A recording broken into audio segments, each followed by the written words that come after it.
Hello friends, तो हमारे आज का टॉपिक है जो एमएससी जूलॉजी थर्ड सेम के स्टूडेंट के लिए है।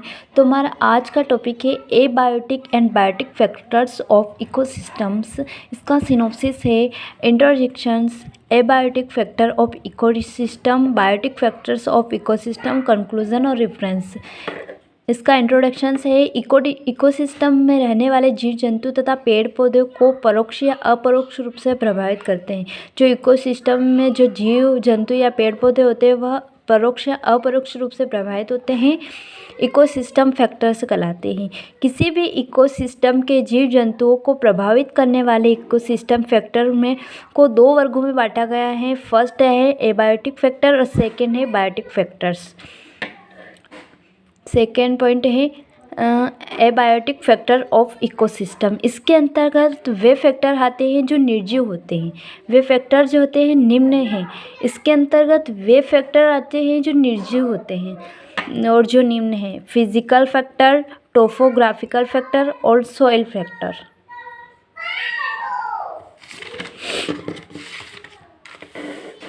फिजिकल फैक्टर, इसके अंतर्गत निम्न फैक्टर आते हैं। फर्स्ट है टेम्परेचर। यह अति आवश्यक एबायोटिक फैक्टर्स हैं जो जंतु और पादपों की वृद्धि, जनन क्षमता और विकास को नियंत्रित करता है।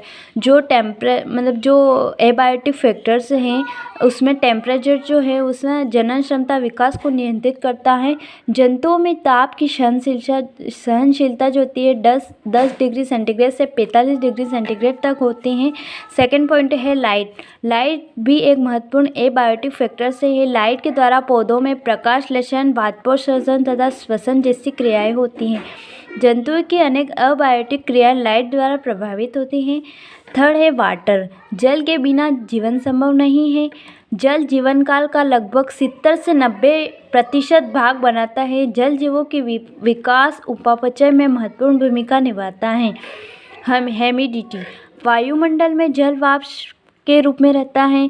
इसे वायु की आर्द्रता कहते हैं। वायु की आर्द्रता जीवों के प्रजनन व्यवहार को प्रभावित करती हैं। एयर का पौधे और जंतुओं के जीवन पर बहुत प्रभाव पड़ता है। पौधों में अनेक क्रियाएं जैसे वाष्पोत्सर्जन आदि वायु से प्रभावित होती हैं। अब सेकेंड पॉइंट है टोपोग्राफिकल। पहले अपने फिजिकल फैक्टर्स में पढ़े थे 5: टेम्परेचर, लाइट, वाटर, ह्यूमिडिटी और एयर। अब सेकेंड है टोपोग्राफिकल फैक्टर्स। इसके अंतर्गत किसी स्थान को समुद्र सतह से ऊंचाई, भूमि की ढलान, पहाड़ों की दिशा जैसे फैक्टर्स आते हैं। ये फैक्टर किसी इकोसिस्टम की वायु, दबाव, ताप को ज़्यादा प्रभावित करते हैं। समुद्र की सतह जैसे जैसे ऊंचाई बढ़ती है, ताप, दाब, वायु आदि में भी परिवर्तन के कारण जीव जंतुओं का वितरण जो होता है भिन्न भिन्न होता है। मतलब अलग अलग ताप दाब जैसे अलग अलग परिवर्तन होंगे तो जीवों में भी परिवर्तन भिन्न भिन्न दिखाई देंगे। सॉइल फैक्टर, सॉइल की स्ट्रक्चर एवं संगठन से संबंधित फैक्टर सॉइल फैक्टर्स कराते हैं। सॉइल में उपस्थित केमिकल की मात्रा, अम्लीय क्षारीयता, O2 की उपस्थिति, नमी से जंतुओं का जीवन एवं वितरण प्रभावित होता है। इस कारण कम उपजाऊ मृदा सॉइल वाले क्षेत्रों में जीवों का विकास कम तथा अधिक उपजाऊ सॉइल वाले क्षेत्रों में जीवों का विकास अधिक होता है। मतलब कम उपजाऊ जो मृदा होती है उसमें कम उपजाऊ मृदा वाले क्षेत्रों में जीवों का विकास जो होता है वह कम तथा अधिक उपजाऊ वाले सॉइल में क्षेत्रों में जीवों का विकास जो होता है वह अधिक होता है।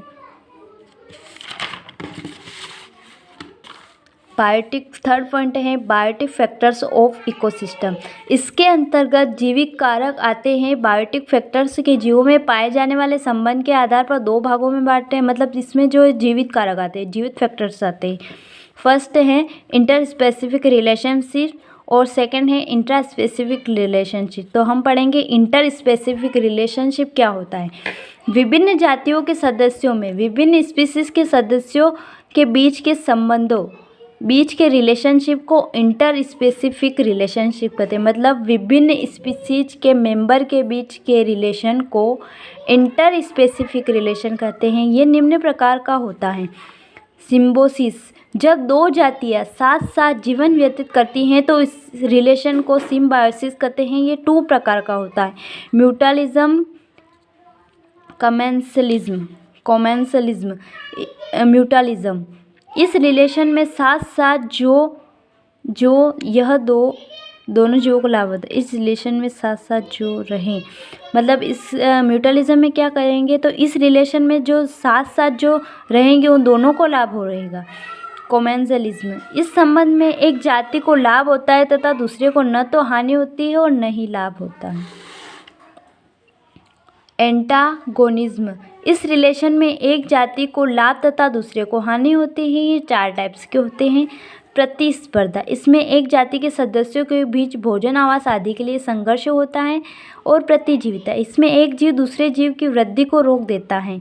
अब इसमें है थर्ड पॉइंट, किसका पढ़ेंगे अपन, इंटर स्पेसिफिक रिलेशन का थर्ड पॉइंट है न्यूट्रलिज्म।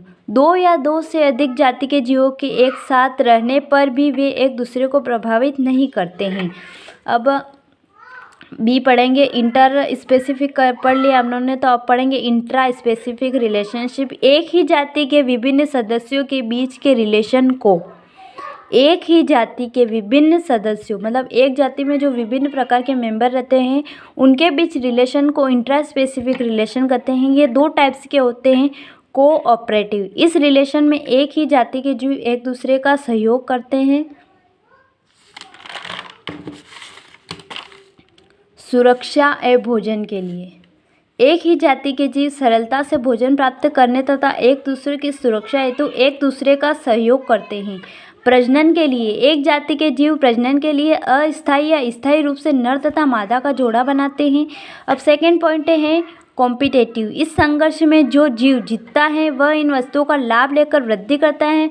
मतलब कॉम्पिटेटिव मतलब जैसे कंपटीशन होता है, इस संघर्ष में जो जीव जीतता है वह इन वस्तुओं का लाभ लेता है और जो नहीं जीतता है वह हानि लेता है, बस वृद्धि नहीं कर पाता है।